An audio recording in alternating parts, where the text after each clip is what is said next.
Okay, I'll start with an auspicious note. There is this famous internet saying, all right, they love me one day, they hate me the other day, both days I get paid. Something like that. Okay. Right. For me, it's we win one game week, we lose one game week. Both weeks I want Ole back. That is it. That is my saying. Okay. So shall we begin? Who shall begin? Kaushik, you do the honors. Yeah, we'll Introduce start with the United. audience. No, Yeah, introduce the okay. audience. Long break. Yeah, so we finally decided to step up and make a video, probably after months. I don't know if this Yeah. page will get kickstarted, but probably for the 50 odd people who still watch the videos, here we go. And There also we go. slight There we introductions. land. There Yeah, we land. Please. yeah, there we land for Fomoball podcast season 2. We have Ambarish, probably the happiest guy in this room because they're top four right now. 2 clean sheets, which I didn't expect 2 clean sheets because it's been a long time since like Liverpool did that. We have Manchester United, who are number one on the table on opening day. They're currently 12th. Wait, we're And 12th? yeah, I think last I checked, they Damn, were we're 12th. overperforming. We are really overperforming. And we lost 2-0 to Man City with fans We are booing 11th. Maresca. We are But then we 11th. ended up winning 6-2 today. So, like, it's fine. And yeah, cheers to the headband boys from Chelsea. Okay, let's start with Cool. United then. Yeah. See, I will say the first game was fine. United were decent. They deserved to win in the second half. They did win in the second half. But Brighton Okay, was a now I'm going to say completely something. different story. Ah, okay. I'm going to say something now, all right? There are a lot of people, me included, who. Okay, I'm going to start a bit earlier because there's one very crucial game that we did not cover at all on this podcast, which is the FA Cup final. All right? Oh. Where we last left off, like last season on Dragon Ball Z kind of thing. All right?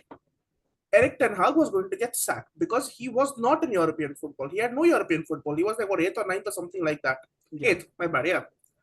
And there was a review going on by Ineos, and they're like, "Wow, we really should get rid of this guy." And everyone was saying he is gone. Every good insider was saying he is gone. The uh, I don't want to use the word tragedy to describe United because we have dealt with actual tragedies, but this is a very unfortunate incident that happened. We won the FA Cup. Now, I'm going to say I was very happy with the win. I loved it. Kobe Menu, amazing. Garnacho, amazing. I expected a Rashford banger, but you can't get everything in life. Cool, we won 2-1. Fair. I was happy. I was delighted. But I was praying in my life that please let this FA Cup not affect anything. The only win we should take from it is what Chelsea goes to the depth of the Conference League and we get Europa League. That's what I was hoping. Eric Ten Hag renewed. Fine. Yeah, great. I was happy because Ruud Van Nistelrooy came up and he was like assistant manager. They made him an assistant manager, and I'm like, okay, they have this guy in place so that when Ten Hag gets sacked, he's going to replace him immediately. In the game, preseason games, I'm not going to count because it's preseason, etc., man, whatever. We sold Wan-Bissaka. Anyone who has a set of eyes and watches Wan-Bissaka knows he is the best 1v1 defender in the world. We sold him to get an upgrade on Dalot. All I'm saying is if you want to upgrade Dalot, sell Dalot. Anyone with a brain. You keep the two profiles. Sell Dalot, get Mazraoui. You get Wan-Bissaka when we are going to be shat against against a high-performing team, which in this time is any team that's above position number 10. But yeah, fine. Wrong decision, fair point. Fulham, people are saying, yeah, we weren't as bad as last season. It is like saying, yeah, I know I'm going to be buried alive and going to suffer death over the next 6 days, but at least I'm not being dropped in the middle of a nuclear reactor. It can't get worse than being dropped in the middle of a nuclear reactor. How low are your standards? You are still going to die. You are still going to be shit. But people are just saying, we weren't as shit as last time. The guy has spent the equivalent of a small country's GDP on signing Ajax players. He can buy the whole club. He will still be shit. His position is 11th. His position is 12th. His position is 15th. The reason he got saved by them is because of individual brilliance. Brought about by the man behind me over here. Maguire saved him. McTominay saved him. Rashford saved him. Bruno saved him. He tried to get rid of Maguire. He's getting rid of McTominay. Fine. Brighton, we shut ourselves. People keep saying, Maguire can't play in a highland. Maguire can't play in a highland. De Ligt is fast. De Ligt is an upgrade on Maguire. Again, when Maguire got subbed off and De Ligt came on, our defensive line was around 30 something meters from the goalpost. If this is the average defensive line of a club over a season, as compared to last season, we would have the 20th highest defensive line. The only reason we can't go lower than 20, there are 20 fucking teams in the Premier League. We could not get any worse. It is not mathematically possible to get any worse than that in terms of a ranking. But fine, yeah, they want to sell McTominay. The guy bleeds United. You're in a losing situation. You put that guy, he is a chaos creator. You could put him against the 2008 Barcelona team. They will think, shit, if United wins, it may be because of this guy. You put him against any historic team in the world, they will think, this guy is capable of producing a winner. The guy bleeds red. He's an academy kid since day one. He knows the values of this club. He knows how to put everything for the club. He will cover every blade of grass for you. They sold him. Idiots. A bunch of fucking idiots. When I met Ole, he was talking for a good 10 minutes about why McFred was important. It's because you need these guys who will consistently give you a 7 or 8 or 10 every goddamn game week. We have none of them. I love Bruno, but he has had terrible days. I love Rashford, he has had terrible days. I love Maguire, he had a terrible season. I blame De Gea for that, that's a different story. McTominay never has more than 1 or 2 or 3 worst case bad games of the season. Europa League final that we lost, he was the only man who could leave with his head held high. And they sold him and they're getting fucking Ugarte in there. Okay. Individually, those are 2 separate bad deals. You have clubbed 2 bad deals into a bad deal square. Normally, when you look at a compilation of a player, you know, when you want to see, okay, how does this player perform, there'll be 5-10 minute YouTube clips, all right, which will show you the best things of that player and what he brings to the table. I saw that video by this one guy. Bro, he was dog shit.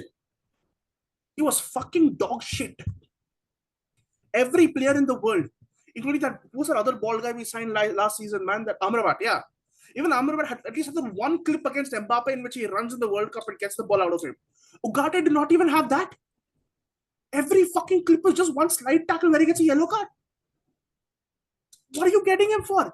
He's shit in possession. He's shit out of possession. He's shit at tackles. He's a fucking midget compared to McTominay. What are you getting him in for? No, even Donny van de Beek, who's the worst fucking player I've ever seen play for this club, had a very good compilation on YouTube. And when I said the worst, he's the worst fucking player I've ever seen. Forget the club. He's the worst fucking player I've seen in my life. And that includes watching Kaushik play in a turf. It could not get worse than this. What the fuck is going on with my club? What the fuck is going on? I don't know what to say, man. Listen, I know I've been an arrogant piece of shit many times in my life. I love being right. I absolutely love being right. I'm begging Ineos, I'm begging that please prove me wrong. I don't want to be right. I want to enjoy watching football, man. I want to look at my club play good football. I want to enjoy this shit. I don't want to go to sleep depressed thinking, oh shit, United's going to play. I love wearing this badge, man. I love this badge. You know what? Today I went out and I was like, shit, I'm going to wear the jersey and go out. I'm going to love United and go out. Then we played yesterday. I'm like, fuck it, I'm not going to be seen in the public with this. I will be humiliated. In my building, when I go down, the kids insult me in the lift saying, our city is better than this. Fucking kids, fucking 10-year-old kids. What happened to my self-respect? What the fuck is happening? Have some fucking shame, Eric. And you're saying we don't have the players for this? Brighton's new manager managed 2 fucking competitive games and beat your ass. 2. How much did they spend on this? How much did we spend on our fucking squad, man? Maresca played 3 competitive games with Chelsea. And he fucking scored 6 goals. You shameless bastard. When is the last time you scored more than 4 goals? When are you going to score 5 goals? We played against a fucking team in League 2 or League 1. And we were 2-2 against them. Where's the fucking shame in this club? Where's the fucking standards, man? When we scored 9 against Southampton under Ole, people are like, it's individual brilliance. The motherfucker took the brilliance and left us with the individuals.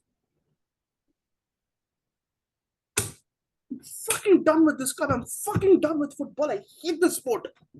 I want to watch something, a nice peaceful sport where, you know, everything. I don't know, man, let me watch fucking darts or something. Please prove me wrong, guys. Please prove me wrong, Eric Ten Hag. Please, I want to fall in love with football all over again.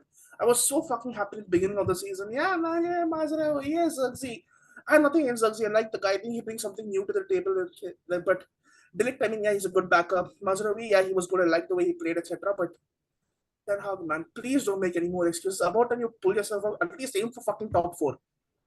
Have the courage to say no matter what with this squad, I can get top four. I don't give me shit about an injury crisis.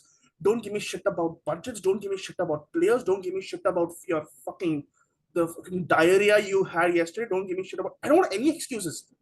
Even if you don't get top four, fine. Just say I am confident we can fight for top four, and without hesitating like 10 million times in the middle, just say this, please.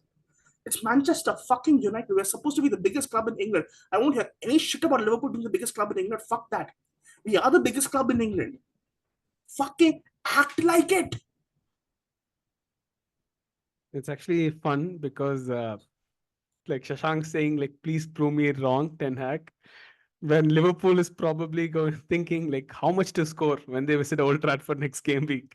Is it like 4, 5, 6, 7? What do we do? Bro. There are so many bald managers in the world. So many bald managers. Sean Dyke, the other fucking bald Dutchman in Anfield, Chelsea's bald guy, Pep Guardiola. Did we get the only dumb fucking baldy? Is our luck this bad?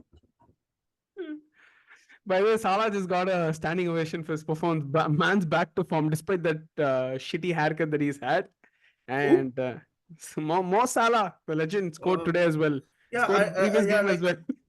I don't know what I'm going to do in this podcast after my rant. I don't want to hear you guys be happy. It's not worth it. I don't like No, that. like no, see what I'm not looking forward for his goal. I know that's probably going to happen. I'm looking forward for his yellow card that he'll get when he removes his shirt off and he celebrates because he does that more often against you guys than others. So sorry. Listen, I'm gonna sound like an idiot while saying this. Yeah. And oh god, please don't make me regret saying this. Please do not make me regret saying this. If there was one game I'm confident of winning, it's going to be against Liverpool next week. I'm sorry, I know it's going to bite me in the ass, but whenever we're shit, whenever we're fucking shit, and we play Liverpool, we somehow scrape through either a draw or a win. And the days we go there confident saying we're going to whoop their ass is the day they teach us a lesson or two in humility. So I hope I'm right. I hope I don't jinx this. I hope I'm wrong about Eric Ten Hag and Ineos and everything. I'm really looking forward to it, man. I want to support my local club, but yeah, please prove me wrong. Please become better. Please do better. I want to love you guys. Just meet me halfway, man. Please. I mean, all that we need is we need United to put a tweet like pray for Liverpool, and I think United should be good. Probably. Like the moment he drops that, I think your win is secured. Yeah, listen, that guy. Like, I'm sorry. I don't know if the Hague takes referrals or something to conduct trials against people for crimes against humanity. But like, if they do, that guy goes up there first. I can't. The most shameless guy. He knows he's going to get interactions. He knows he's going to get money. He doesn't love the club. Fuck Yeah, loving no, the club. He wants his money. no. But what's funny is, I mean, we know he does these anti-jinx and stuff, but how is he right all the time about the things that go wrong? Like he says, like United, he says like probably pray for Brighton. That day Brighton wins. And all those predictions he did, Man City, Spurs, that entire post, I believe he Those did. are teams that were going to win, man, and he knows it. Yeah. He knows it. I mean, the only thing I was surprised about was Chelsea, but like fair, okay, What? fine, you like fair, okay, Yeah, like actually, yeah, fair play. because like, yeah, but we didn't expect to win I thought against like Chelsea. I thought like 1 or 2 nil maybe fine, man. Yeah. 6-2. It's two. No, I think it has completely to do with Wolves fans because they completely booed the guy. It comes out in halftime, just scores a hat trick, and that too in 14 minutes. So it's probably the supporters of Wolves. We'd like to thank them. Send them a My gift point box. is, yeah, I want to be happy, man. I don't want to be worst case. I can support Ipswich, but they're also going down. They're getting relegated. I hope they don't. I Oh. hope Kieran McKenna is amazing, but No, I think I love United. they can win a couple of games because Southampton. Yeah, they'll beat us twice. Yeah. They'll beat. Uh, no, but I think it'll be fun because Southampton, Leicester, they're all not performing their best probably. So it's going to be fun, and hopefully we don't go battle them in the mid-table. And I'm happy as long as I'm in the top. 7th is still a nice position because Tala for a reason, but let's see. By the way, Forest is above us, which is like massive for Forest, but yeah, sad. All right, Guys, fine. I am Liverpool. to Yeah. yeah. I'm going to Ambarish, turn off how's my your camera right now. I will not give him any reaction. Like I'm going to mute the stream. I'm going to turn off my camera. no, You say what you want. I cannot bear this anymore. but Ambarish, Uh, how has been I, your that's what Klopp's replacement? Calling him I an mean, upgrade soon? I wouldn't say that yet because Yeah. we did play well preseason. Like you can see Arne Slot's tactical improvements in the squad. Like when you notice, like if you do watch the Liverpool game, he's been having a few tactical changes. Like when we take like a free kick by the wings, if you notice, all of our players they'll be standing by the back post, which is not usually the case earlier. They'll just be standing in their under positions. But nowadays they're all in the back post. As soon as the kick is being taken, they all get into their respective positions, which kind of confuses the team. So there are a few improvements there. I mean, I can't really give him too much credit now because we did play against Ipswich and Brentford. I mean, I'll be very honest here. Ipswich, they gave us a very very good game. Like at the end of I was watching the match at the pub along with a few other Liverpool fans, and we were like, Ipswich is giving us good game. At the end of the first half, it was still like 0-0, and we were like, okay, fine, this game might actually end with a draw. But then obviously we ended up winning the game, and Mo Salah with an assist and a goal. So Salah is definitely he's I don't know. I feel the haircut is bringing the new haircut is kind of getting him into his new form. But I'm actually excited to see how we perform with the current squad. Because Klopp has given Slot a very very good squad. Like as you can see, we don't really need any. The only position we need to improve upon is our six. But Slot is kind of training Gravenberch into being our six. So I'm kind of excited to see how that works. So Gravenberch is kind of like a young talent. So that is going to be pretty exciting to watch. But yeah, as you can see, we are not attracting any talent. Like literally no talent. No one fucking wants to play for Liverpool anymore. That Zubimendi, when that transfer fell through, I was completely disheartened. I'm like, what the fuck? This guy would rather play for fucking Real Sociedad, an okay-ish team in La Liga, than play for a top tier team, a top six team in the Premier League, which is one of the biggest leagues in the world. That was actually really disheartening for me. And then seeing that out of 131 clubs in the top seven, in the top five, I think seven, yeah, in the top seven leagues, there are 131 clubs. 130 Yeah. of them have made signings. Liverpool being the only club that has not made a single signing. I don't know. I can't say this is a positive and a negative. Because I mean no offense Shashank, but we can take United here as an example. Like as soon as Ten Hag came in, not even like even Chelsea, you can say for example, when you guys get new managers, they come in, they just bring in a fuck ton of players, and sometimes it works out, but in most cases it doesn't work out at the end. So Klopp, what Slot wants to do is he wants to work with the players. He wants to see how they play, where he needs to strengthen, where he needs to weaken. I mean, not weaken, where he needs to strengthen, stuff like that. So I'd say I'm a kind of I want to see how it actually pans out at the end. Like Liverpool is a very very very well managed club. Like even if you look at the way Michael Edwards handles or transfers, the way the management of the club is run, it's actually a lot better than most Premier League clubs. Manu, for example, way better. Manu as No. well. So Yeah. yeah, and I don't know. It's an exciting season. I mean, I can't give, yeah, as I said, I can't give Slot too much credit because it was against Ipswich and Brentford. Next week is the real test because we are playing against a top tier team. And as Shashank said, whenever Manu they were kind of underperforming, they do always give us a good match at Anfield. Like actually, I personally feel regardless of Manu's form, whether they're good or bad, the United Chelsea game is always one to watch. So I'm excited for Sunday. To be honest, I'm very very excited. So let's see how that goes. But So yeah, anyway, you saw mm, Chelsea 47 players you guys have. You have yeah. no room for. I saw a video of the Chelsea the gym, the gym in the Chelsea training session. Like literally, there's like 4 or 5 people waiting for the weights. There's like literally no room to stand. I felt claustrophobic looking at that. No, Like that is how you should have it in your positive environment with a lot of people. You make connections. That is how gyms are on 1st of January, man. We're just recreating that probably on 25th of. August. I mean, I remember you guys when you got João Felix in the this Micah Richards, he was asking Jamie Carragher. He's like, where do you think João Felix is gonna play for you, Chelsea? And he's like, I don't know where he's gonna play. I'm just wondering where he's gonna sit in the dressing room. I mean, it's fine, man. I mean, Maresca has come out and said he's not training with the entire bunch. Half of them are first team players. Half of them are set to leave the club.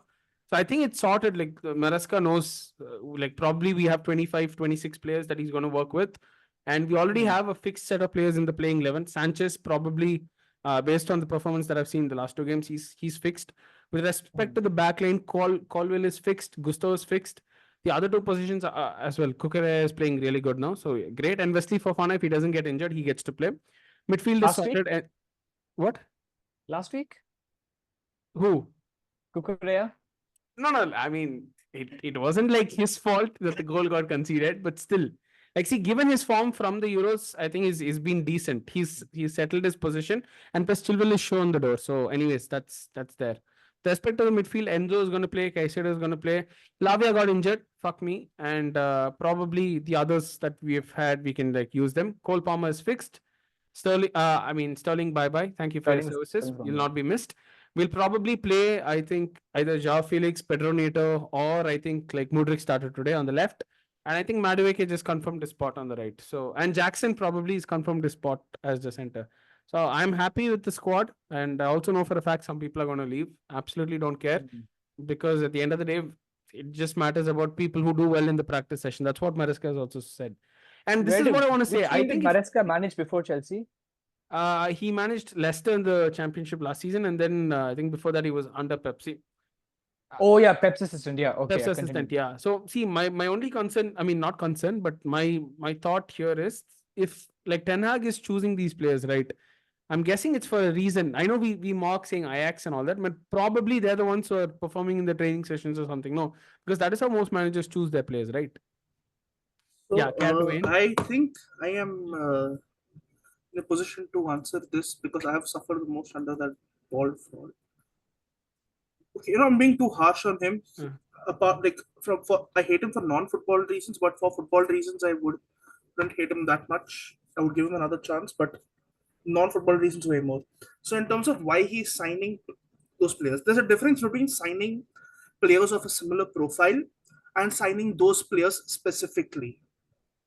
All right, Mazraoui, I mean, yeah, he's one of the more talented players we have signed from Ajax, but I do not feel that he's the best we could have signed for that profile. Defending wise, we are a bit weak over there.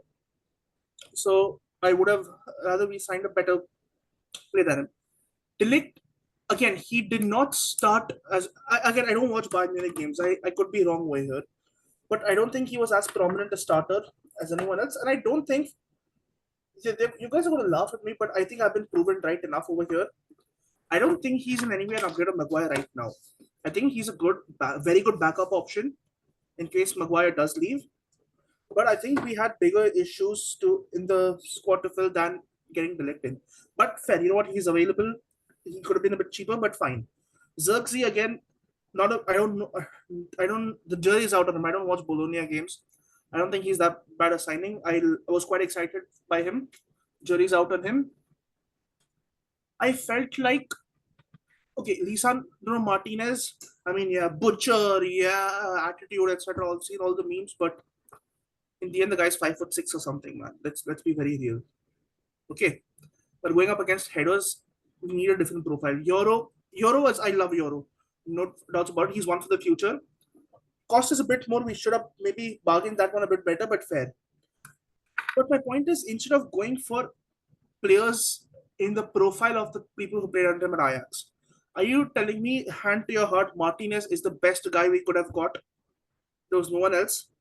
Are you telling me Anthony's profile was so spectacular, so brilliant, that you had to spend 90 fucking million of the Queen's, back then the Queen's finest pounds on him?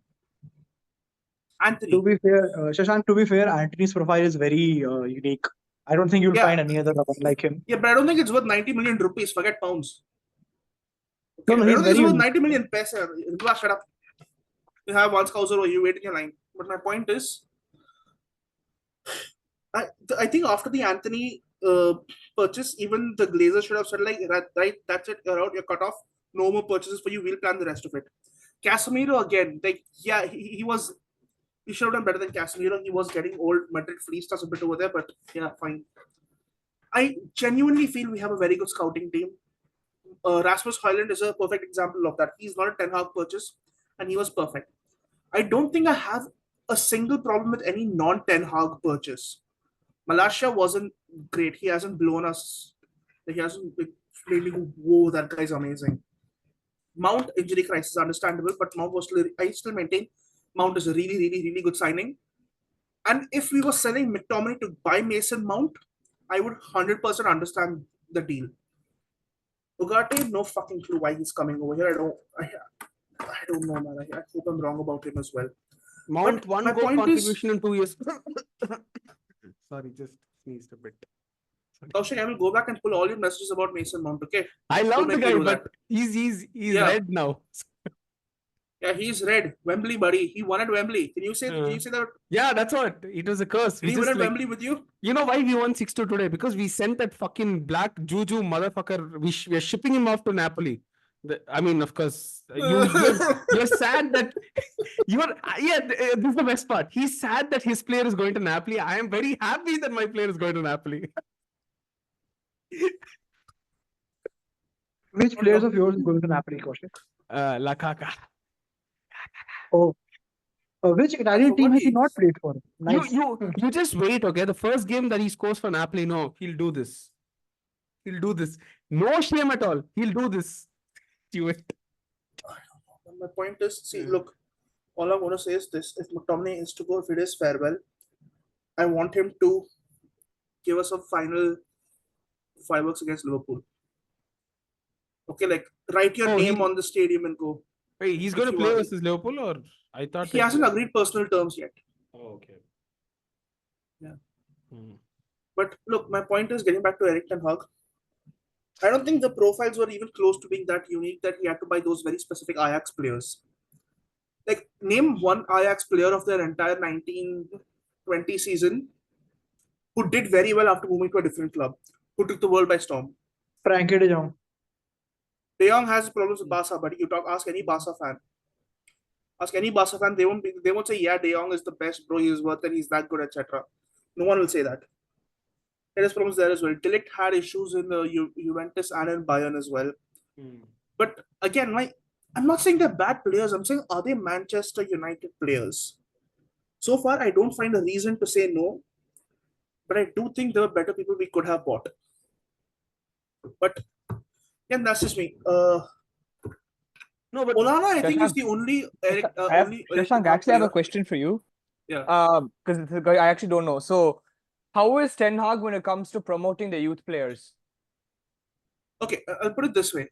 If I'm going to talk about youth players he promoted, I can think of Kobe Mainoo. Yeah. And Kobe Mainoo is a no-brainer, all right?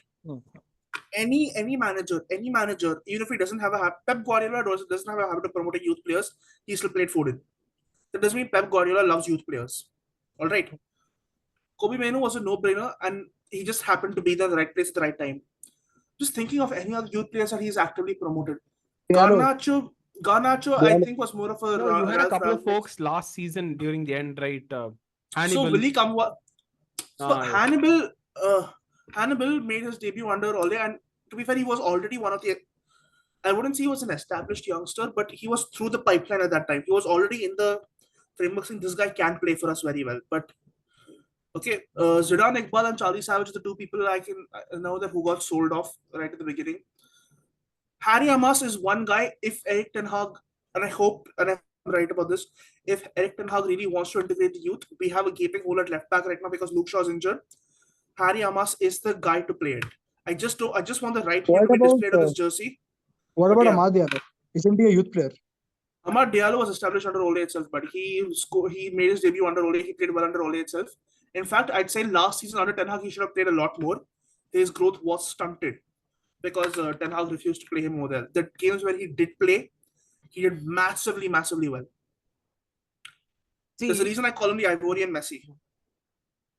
talking about youth players, I don't know. I mean, this is just to the Liverpool folks here. I don't know if you've been seeing the games. Elliot got his first start today, probably in the second half. And I think Kwanzaa hasn't started yet. I think he's just played for a couple of minutes. Konsa started against Ipswich. Yeah, okay, fine. Yeah, one game. And Bradley got to start, I think, for a couple of minutes the previous game. These people I thought were regulars because of the amount of game time they were getting last season at the back end with Klopp. Yeah. Slot, of course, he prefers like his folks that he wants to keep. That is absolutely fine. But do you think these people will get more game time in probably the coming weeks? I mean, I'll be very honest. Like, as you can see, we did sell Fabio Carvalho and we just sold Bobby Clark as well. So I don't know why the fuck the management is selling our youth, like, or the future of the team.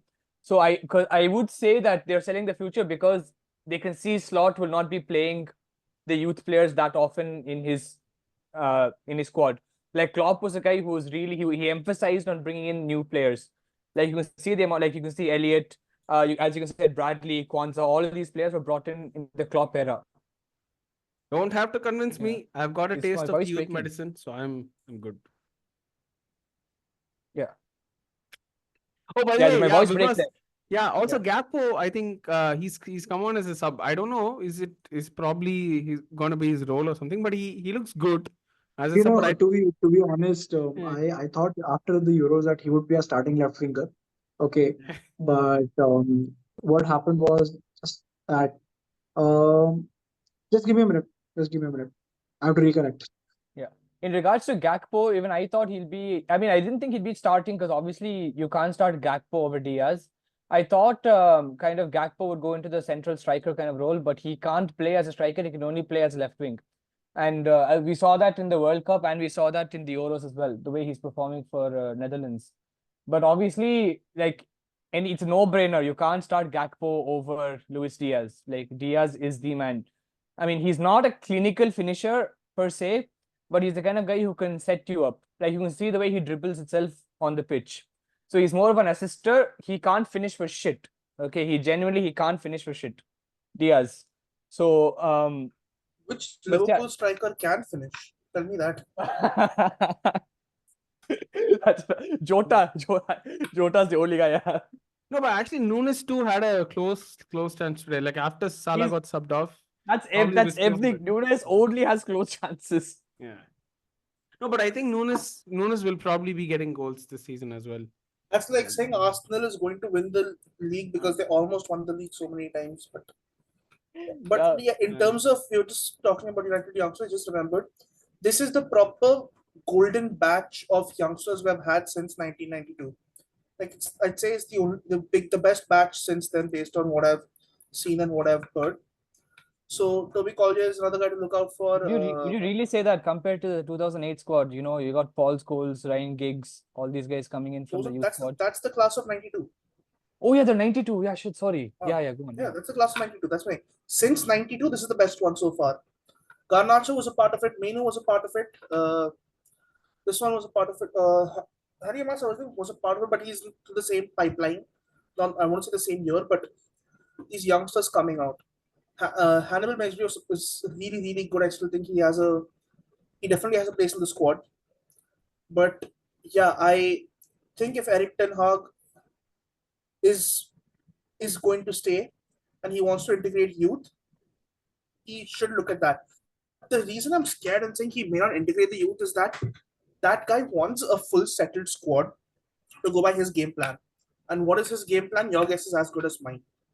So I think when we're shitting bricks against teams placed 19th and we're conceding 20 shots against us in the first 45 minutes of a game, he's not really going to go, which youth player should I play today? All right. So I think if we end up playing well next game onwards or the game in anytime this season, he's going to look to the youth and say, yeah, I think Toby Collier deserves a chance. I think Harry Hamas deserves a chance, my bad. But yeah.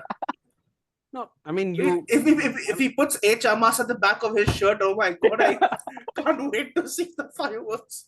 No, I mean I think Ten Hag has a plan B as well because you have your Europa, right? So if Premier League doesn't work, Bro can very well probably win a trophy there. And Buddy, we will meet you in the Conference League in Jan. Yeah, I mean, firstly, you can mock me as much as you want, but for real, in the last, I think probably 2.5 years, I think we have a real shot at a trophy thanks to you. Conference League. I hope we don't fuck up Dude, there. when we see you in January in the Conference League, you're going to see Erik Ten Hag shamelessly put it on the trophy, saying, "I want a trophy every year." Uh, Also, I don't know if okay, I know you're talking about youth players not getting game time and all, but I don't know if you guys realized. I saw this post a couple of days back. I don't know whether to laugh or to cry. So the list of player sales over the last couple of years, like the amount of revenue that's been generated, of course we're the maximum, that is fine. But our youth sales are like on the table. It's like 10th or 11th. I don't know. More, I mean, it's higher on the table than clubs like Arsenal and West Ham, which I don't know. I mean, it's great because we get revenue and everything, but we're losing a lot of youth players, which I don't know. Maybe right now it's not going to bite our ass, but maybe in the future. Screenshots and send to us. Tag Fomoball on Instagram with your best screenshots for Frozen Kaushik. Best Oh, winner gets a shout out in the next podcast. All right, oh best. my. What's wrong with me? Ten Hag has ruined my brain. My head's on Mars. Seriously. Scott McTominay, if you're listening, I know you're not listening. I know we have like 50 people listening, and Kaushik is like 30 of those views, okay? And his mom at the behind viewing your channel video is like 5 more. I haven't seen a single full podcast of us, but yeah, Scott McTominay, if you can hear me, if there's any spiritual connection whatsoever, don't accept the fucking offer. My God, please don't accept the You know offer, he is man. going to. You know he is All going right, to do it. folks. The last two and a half पर minutes, मारूंगा रे तेरे को. guys. The last 2.5 minutes. Let's give it to the panelists. Your views in the upcoming fixture between United and Liverpool at Old Trafford. Yeah, let's start with probably Vibhas, then we'll go with Shashank and then Ambarish, I guess. I See, really don't care. I'm going to have fun, but yeah. I tell you something. If we look at logic, form, etc., people would say, Liverpool should easily win and all. After last season, I'm scarred, so I'm not going to Vibhas, give just that saying, by the prediction. way, your upper ka shells are like your Liverpool's away kit last year, white and green. So funny, but Just saying. very good one. But see, the thing is, after what do you say, last season, I am not going to say we're going to win. I put it, I don't know what will happen. United will park the bus and we'll fail to score at the counter, so it's going to be a draw. 1-1 draw is my prediction. Yeah. Okay, I think a ball Dutchman is going to win or draw. That's my prediction. Please don't embarrass us. Direct and hug. Please have a good game plan. Please don't give any excuses. Win gracefully, lose gracefully, draw gracefully. Give us something to look up to. Give us something to cheer. Give me a bit of hope. I just want hope. That's my dopamine right now. Okay. Yeah. Yeah, Ole like I Gunnar said, Solskjaer, if you're listening to me, please come back. But I can't deal with this bald guy anymore. Please get a fucking job, man. Get a fucking job. Shashank, You know, he has Ambarish was saying, self-respect. Ambarish He has was, Ambarish self-respect. was He will saying, not come back to United. Ambarish was saying Ipswich was playing well. Ipswich is the school of volleyball, man. Kieran McKenna was Ollie's assistant manager, and he quit United to go train Ipswich. 2 promotions, 2 back-to-back promotions. That No, guy Shashank, is. my point is he has self-respect. He won't come back to United. I'm not asking him to come back to United. I want him to go to Napoli, man. I want McFred to reunite at Napoli. If like there's this quote I put on Instagram as well. If I hadn't seen such riches, I could live with being poor. Oh, I come back, Oli, man. Okay, Get the Ambarish, Sunny quick. Shows of I think Norway, hey, there's man. Kaushik, yeah. I mean, like I said at the earlier stage, this is Slot's first actual challenge because obviously we can't really consider Ipswich and Brentford as like top tier teams and top You wins. can't consider United as that either right now. No, but this United is a top 60, but so But this will be a good anyway, challenge. Shashank, you were shit last season, but what happened? Yeah. So yeah, I'm actually excited. My honest prediction, I feel that United might come out with the victory, maybe a close 1-0 victory. I see it because Ten Hag has experience winning against Liverpool. This is Slot's first challenge. I'm not So- getting my hopes up. You can't trick